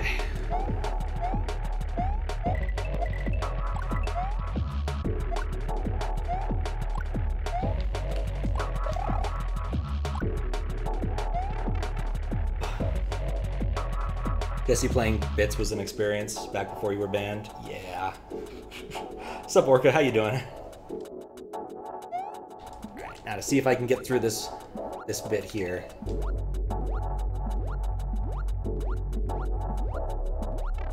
Nope. Got a feeling... Okay, that's where the other dragon coin is. Oh, boy. Well, at least I got it. For the purposes of making sure it's a dragon coin that's not placed incorrectly, I got it.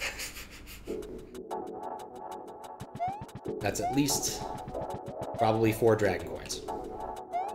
I drop a marker just to double check the dragon coins in this level. Yeah, I've been accused of that a few times. I definitely check things to a sadistic nature sometimes, or sadistic measure sometimes. But thankfully, Level Engine has lived up to his reputation in at least one regard. I really don't think there's anything wrong with this that would prevent me from pressing the accept button, except for that one, like, inconsistent spawn in the Madeline level. And that's it. I'm not holding it up for that. Especially because it stopped happening the second time I played. From checkpoint alone, it's 4? Okay, cool. Thank you for watching for it. Yeah, I'm pretty sure there was a dragon coin in the first half of the level. But that's something I can easily check in the VOD when I look at it tomorrow. After I export it to YouTube and get all that other good stuff going. I've started to export these to YouTube and put down the moderator markers and stuff, in part for my own edification, but also, who asked me to do it? I forget his name. The guy who made Yoshi's Crack House was like, hey, I heard you streamed my hack when you moderated it. Would you mind showing me the VOD? And I'm like, oh yeah, sure. I go dig it out. But ended up just building a system for extracting VODs like this, or partial VODs like this, for moderation purposes, and line up all the important data, including what levels were played at what time and all that. Since I have all the metadata, I might as well. But for the most part, those videos are just private for moderation purposes, and I haven't released them just because it takes extra time, because I can't automate everything on YouTube, dang it. Melky Moore. Oh, you told him about that. Okay, cool, yeah. I was trying to remember which other person who had, like, 2 M's in their name it was that I was just spacing. Because I think there's 2 people who have, like, very M-alliterative names, and I forget. He's working on, was it, like, Global Bombing Alert or something, if I'm not mistaken? You were playtesting that for him a while ago?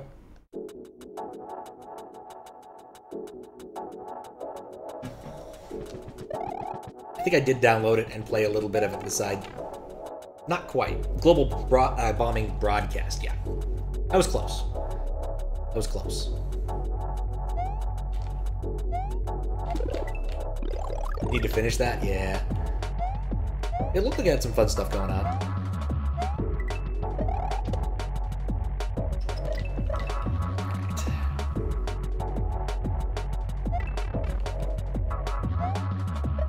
I suddenly realized something. And it's not remotely important. Oh. It's that I don't like ghosts. I am not afraid of no ghosts. But anyway, been slowly moving over there, and it also helps me just look at those and make sure I get the notes down and double check stuff, so I think it's a good part. I was working on a different system where I could like cut up screenshots out of it, and I didn't really like it. Ultimately, it just didn't work right for me, so I kind of abandoned that approach. I'm not certain if I'll like link to timecodes in on YouTube videos for moderation in the future. It just feels a little tacky, but might ask my fellow moderators how they feel about that, just for things that really need a visual aid, because I try to avoid actually needing that kind of thing when I write my moderation notes. Though I will admit that ends up with like weird things like, okay, so about like 2 screens past the 3rd dragon coin, this thing happens. Because taking screenshots and uploading them somewhere is just a huge pain. And managing screenshots turned out to be a huge pain, so just altogether a huge pain. I don't do it that often. Yoshi, 64. Okay. Wait for it to swing back.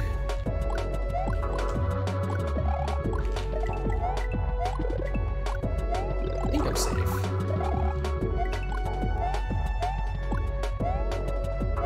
Okay, just wait.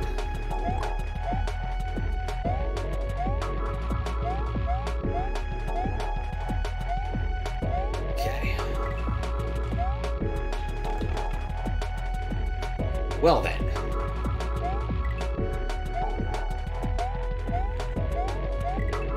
You have a very difficult 4th section. That's not how you do it. It's not kosher.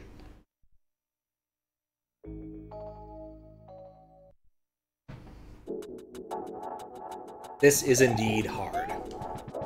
It's gonna go to very hard when I assume I'm going to accept it unless in like the next 15 seconds, or last 15 seconds of the level it does something unbelievably stupid.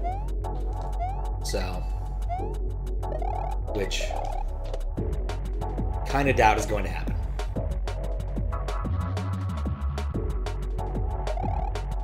But the good news is it's almost over.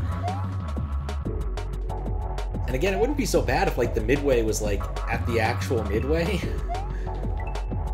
Or multiple midways. I think multiple midways is an underrated patch. I know most people use it, but I'm still gonna say it's underrated. Or using the... Oh, if I just stand there, I'm safe. Or using the other mechanisms for multiple midways that I don't fully understand. Because it really depends upon what you are expecting of the player, and some people expect a lot of the player. Especially for non-Kaizo. But, I digress. The world is probably better off due to some of these, like, weird, more difficult hacks. In the sense that the people who really want them can have them. Much like hot sauces that measure in, like, the millions of Scovilles. There's an audience. It's not me, but there's an audience.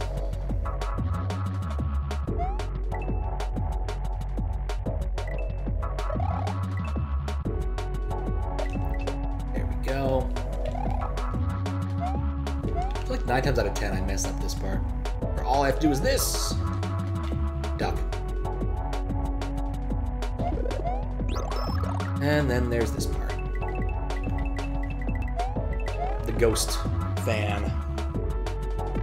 Alright. At least I don't have to go and get the power up, hopefully.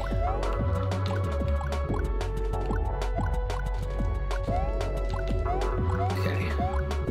Feeling good about it. Feeling good about it. Don't really need the duck jumps. I don't know why I'm really doing that.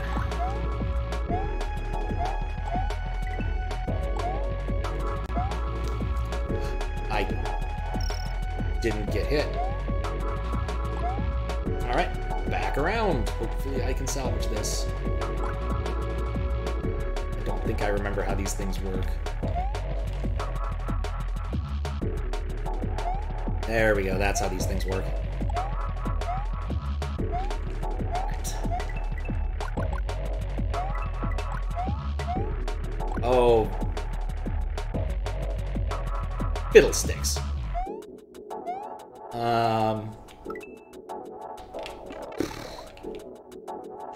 Sprite spawning.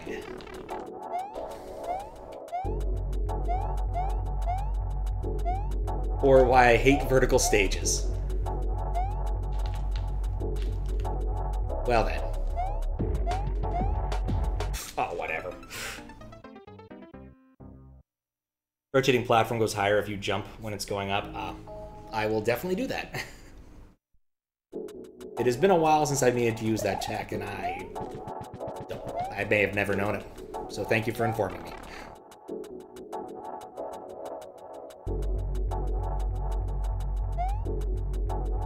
Like, those things are only in, like, 3 levels in the original game. If that. They're not a very popular sprite in the original. Probably much more popular in hacks. I wonder... Huh.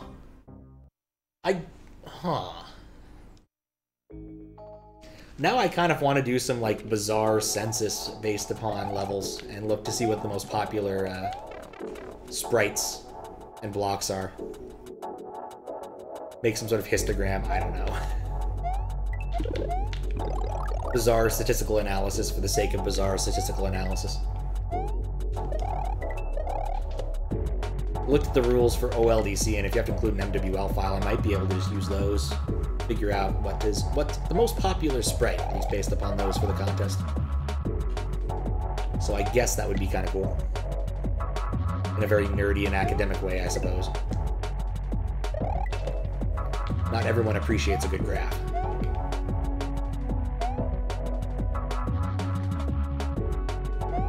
Brave jump. And subsequent hiding in the ditch. There we go.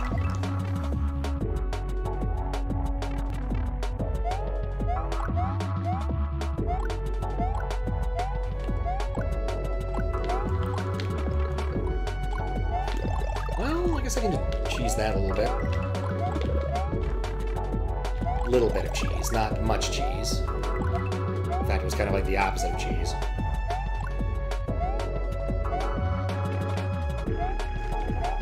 Suddenly I've lost all of my nerve.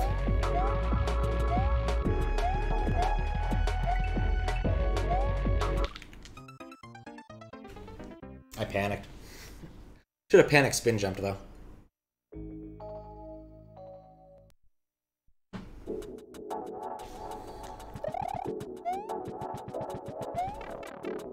Up and away.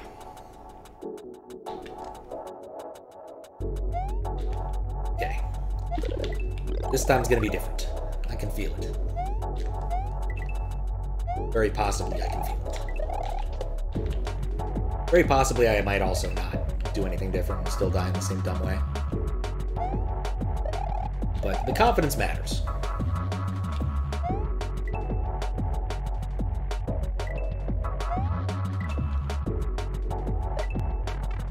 Well, shoot.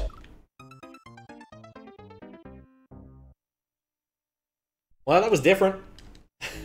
That was different. I never died in that pit before. I'm glad we managed to verify that that pit in fact kills you. I mean, without doing that, would the moderation really have been complete? Thank God I don't actually have to verify every single way to die in a given hack as part of moderation criteria, because that would suck. Checking every spike. At that point, I'd need like to get some machine learning or tool assistance going, I imagine. And moderation would be so unfun, I don't think anyone would want to do it.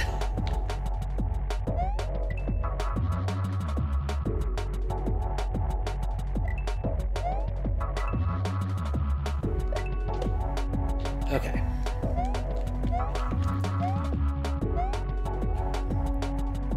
Over. Alright. I want the red Yoshi. Alright. Just gotta chill. Just gotta get to that last section with like a hit. So I can get. Just gotta get to that last section with a hit so I can just get through it.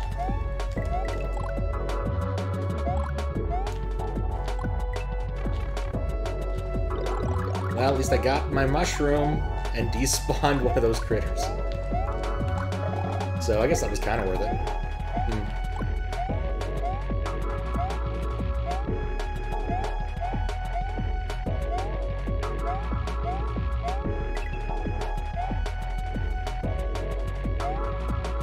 Yeah, that definitely got it a lot higher. Thank you again for the hint.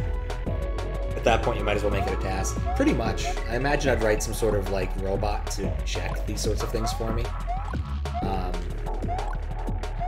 Don't know if any of y'all played The Witness, but when they were building The Witness, they had a nice, like, dev blog. I don't know if it's still around. But one of the things was this person was brought on, but didn't quite know what his role was. Like, oh, come on. And so he just set out to find a problem and solve it. And one of the problems was testing whether or not the geometry was all solid, so you could, like, get into walls, and testing whether or not you get into walls or fall through the universe, those sorts of important things to test. And he wrote a pretty clever little algorithm to do that, where it would sort of subdivide in areas where it was more likely you would discover certain things like that. It was quite fun to read. Nice little blog. I was reading a little bit of Fabian, get his name, French dude, his blog earlier, because I always wonder if that's going to get an update. Unfortunately, all it was recently was that one of his books is getting published in Korean, which, while ultimately very good for him and Korea, not something I terribly care about. He has written some very interesting game engine books, one of which I probably should like pick up and read at some point, just for edification's sake. But those are the sorts of books you put on your shelf and reference when you need them, not necessarily sit down and look on your phone and read them. And that's how TaskBot was born. You know, out of expediency. People produce a lot of great things out of expediency.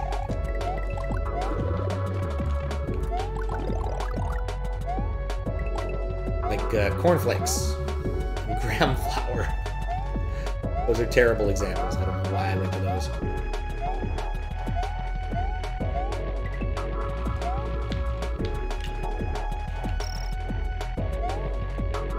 I can make it. I can make it. I can't make it. Come back. There we go. Okay.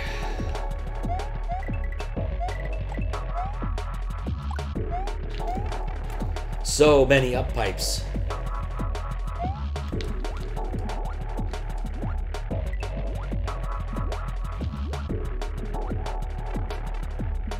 I still don't see it. I swear, like, the goal is like 3 feet away from there.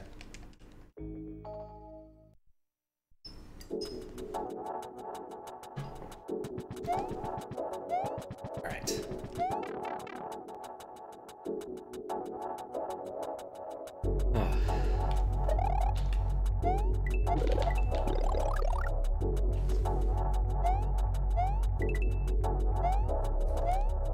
I guess the other thing I remember from my markers was there was some slowdown, but ultimately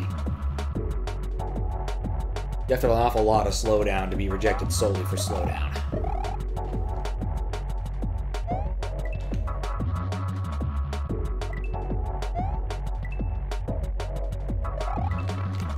Wow. Oh no! I lost my nerve twice right in a row, and that made all the difference. The anti-difference. Okay. This time will be different.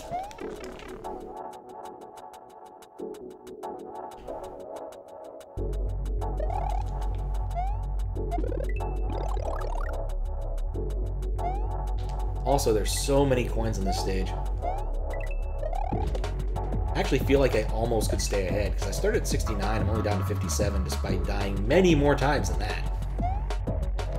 12, I guess.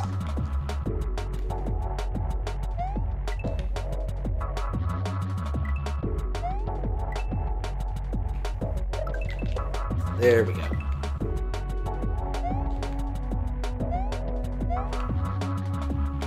And just jump!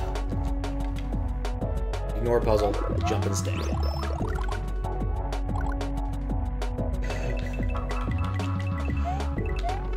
Boo Laser. Yoshi's falling in a pit! I'll catch him! Boo Laser. Also Boo Laser. Deadly to the touch. Yeah, it's kind of like King Midas trying to save you from drowning. You can kind of appreciate the thought, but ultimately it was a bad call.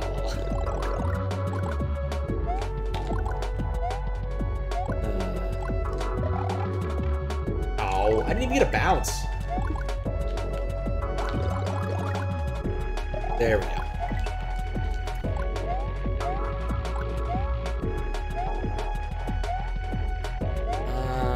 I want this cycle.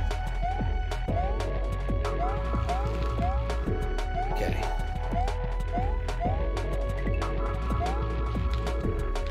Well, I guess we're back here.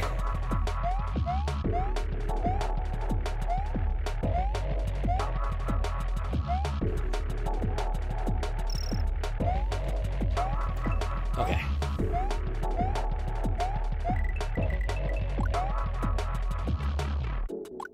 I let up at exactly the wrong time. Alright, time to see if I can understand how to get through the boo thing, either of them.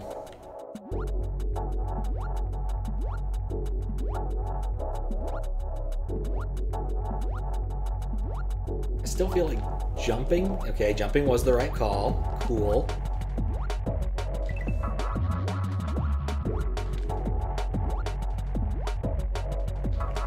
Eerie. Multi-eerie. Nope!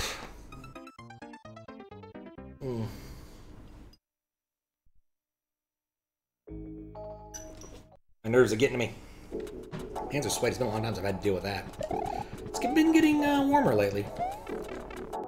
Today I was walking around and there was a wind and I'm like, this is wind. It's windy, but it's not cold wind, which is a first, you know, for the year. Whenever it's been windy, it's always had that sort of bite to it, but today it didn't. It was just like, yeah, it's windy. Huh. I was still glad I had my coat and all that, but it does appear that summer may be upon us sooner than later.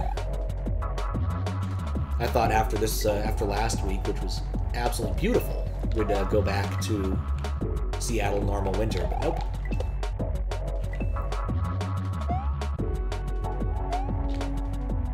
Okay. Not this time, Boo Laser. I don't need your help. Thank you, though.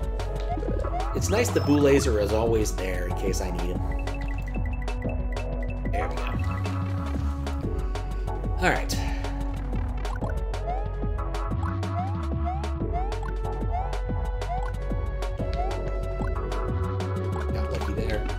Got very unlucky there. I'm not sure this power-up is ever worth it.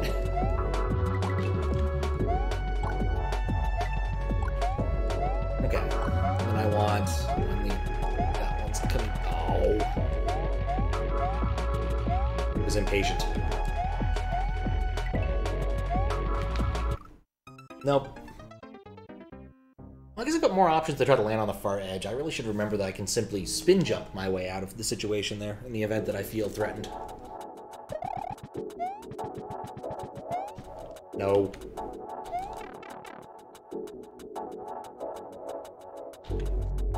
Just imagine someone making super up pipe adventure. All it is pick a pipe, but it's up pipes, just to make it even worse.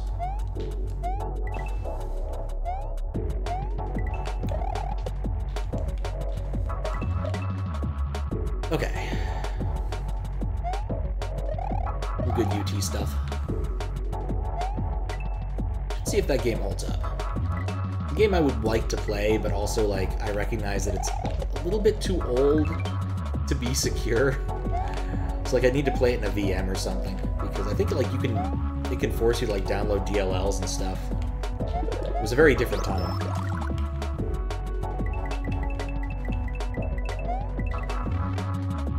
Before sandboxes. Before anyone said, you know, maybe that's not the best idea.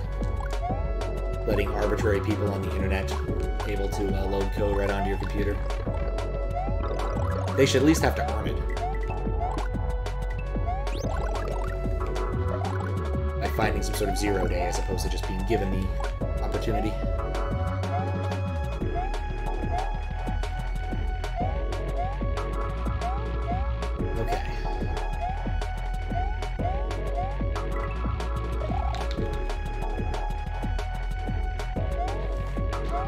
Way better. Way better that time.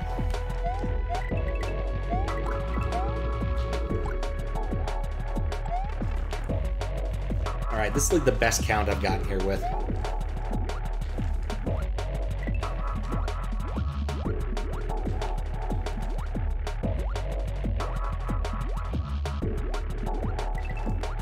Okay.